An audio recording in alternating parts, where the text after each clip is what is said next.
इस साल सभी लोग होली बड़े ही धूमधाम के साथ मना रहे हैं। इसी बीच दिल्ली के कालकाजी मंदिर में भी फूलों की होली बड़े ही धूमधाम के साथ खेली गई। फूलों की होली खेलने के लिए हजारों भक्तों की भीड़ मंदिर में देखी गई। साथ ही भक्तों में ठंडाई और गुजिया का प्रसाद भी बांटा गया। भक्तों को मोहने के लिए राधा कृष्ण की झांकी भी बनाई गई। झांकी में आप देख सकते हैं कि किस तरह से भगवान कृष्ण और राधा मग्न होकर भक्तों के बीच नृत्य करते हुए दिखाई दे रहे हैं। साथ ही होली के इस पावन पर्व पर सभी भक्तों ने आपस में गुलाल खेला और साथ ही फूलों की वर्षा होती हुई दिखाई दी। इसी कड़ी में महंत सुधा भारद्वाज जी ने मां कालका फूलों की होली और भक्तों के लिए क्या कुछ कहा, सुने। मैं पुजारी परिवार से सुधा भारद्वाज, लोग प्यार से दीदी माँ कहते हैं, श्री कालका माँ धर्मा ट्रस्ट की अध्यक्ष। मैम, आज यहाँ पर कालकाजी मंदिर में होली मिलन समारोह का आयोजन किया गया है। कैसा रहा आज का प्रोग्राम और कैसे भक्तों में उत्साह देखा? आज का जो प्रोग्राम था वो बहुत ही सुंदर रहा, क्योंकि 3 त्रिलोकी की स्वामिनी है। लोग आते हैं गुलाल से सराबोर कर देते हैं, माँ का चेहरा भी दिखाई नहीं देता। तो मेरे मन में आया क्यों ना फूलों की होली माँ के परिवार जो है माँ के साथ खेले। तो आज यहाँ पे देखा लोगों के आनंद की सीमा नहीं थी और बहुत ही सुंदर कार्यक्रम रहा, जिसमें राधा कृष्ण बनकर, मोर बनकर और भक्तों ने बड़े उत्साह से जो है फूलों की वर्षा हुई और उसके साथ में इस कार्यक्रम का संपूर्ण हुआ। और प्रसाद के रूप में ठंडाई और गुंजिया का प्रसाद सभी भक्तों के अंदर बांटा गया। तो मैम, ये पहली बार ही यहाँ पर हुआ है या हर साल इस तरीके के प्रोग्राम होते रहते हैं? देखिए, प्रोग्राम तो हर साल बहुत तरीके के होते रहते हैं, लेकिन फूलों की होली पहली बार ही खेली।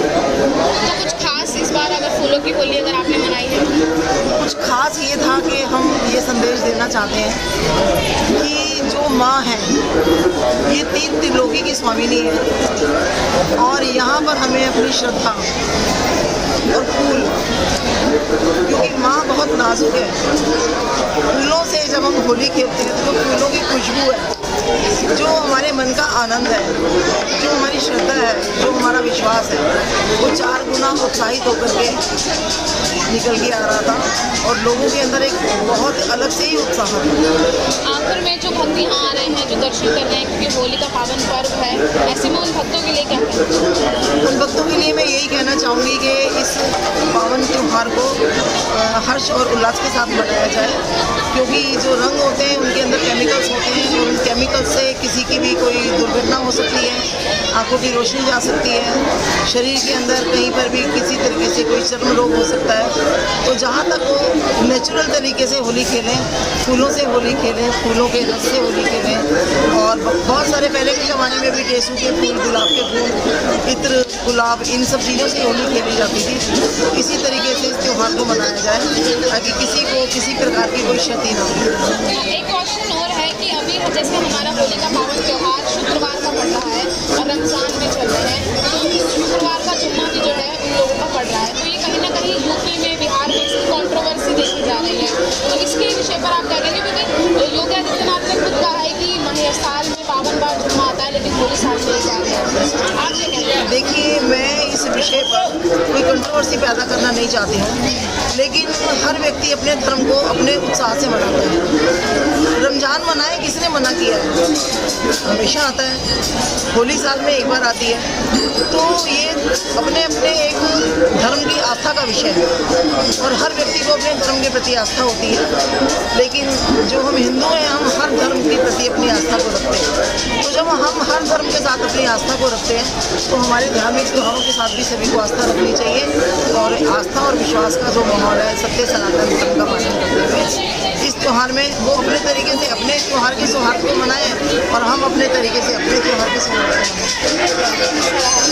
देखिए, इस बार कुंभ का जो माहौल था बहुत ही एक अलग से हर चीज़ की व्यवस्था थी। व्यवस्था तो खैर हर बार होती है, लेकिन इस बार भी जो व्यवस्था थी वहाँ पे किसी भी व्यक्ति को किसी भी तरीके की कोई परेशानी नहीं हुई। क्योंकि इस बार की जो व्यवस्था थी वो अलग ही थी। वाहन का मेले के अंदर प्रवेश बंद कर दिया गया था ताकि जो साधारण चलने वाले व्यक्ति हैं उन लोगों को किसी भी प्रकार की कोई परेशानी का सामना ना हो। मैं खुद 1.5 महीने वहाँ पर माँ का जो है वो लगता है, शिविर लगता है, कुंभ के अंदर भी लगता है और माघ मास मेले में भी लगता है। तो 24 तारीख से लेकर के और 28 तारीख तक हमारा शतचंडी यज्ञ चला और श्रीमद देवी भागवत कथा चली और 30 जनवरी से लेकर के और 7 फरवरी तक हमारे 21 कुंडी राम यज्ञ चला और राम कथा चली और बाकी अखंड जो थी उसका समापन हमारा 11 फरवरी को हुआ और प्रतिदिन जो है हज़ारों की तादाद में लोग प्रसाद पाते थे, भोजन पाते थे और सभी जो भी ऑल इंडिया से लोग आने वाले थे, नेशनल और इंटरनेशनल सभी तरीके के लोग वहाँ के परिवार से जुड़े हुए हैं। तो वहाँ पे सभी के रहने की और खाने की व्यवस्था निःशुल्क की गई थी और एक अलग ही आनंद की अनुभूति थी क्योंकि जो माघ मास मेला होता है और जो कुंभ मेला होता है इसमें जो भी हमारे 33 प्रकार के देवता होते हैं ये सभी प्रयागराज की धरती पर होते हैं। तो वहाँ पे किया गया पुण्य और जो भी दान पुण्य तप ये कभी भी क्षय नहीं होता, उसका 1000 गुण फल है। ऐसी ही और वीडियो को देखने के लिए चैनल को सब्सक्राइब कीजिए, वीडियो को लाइक कीजिए, कमेंट कीजिए और शेयर कीजिए। धन्यवाद।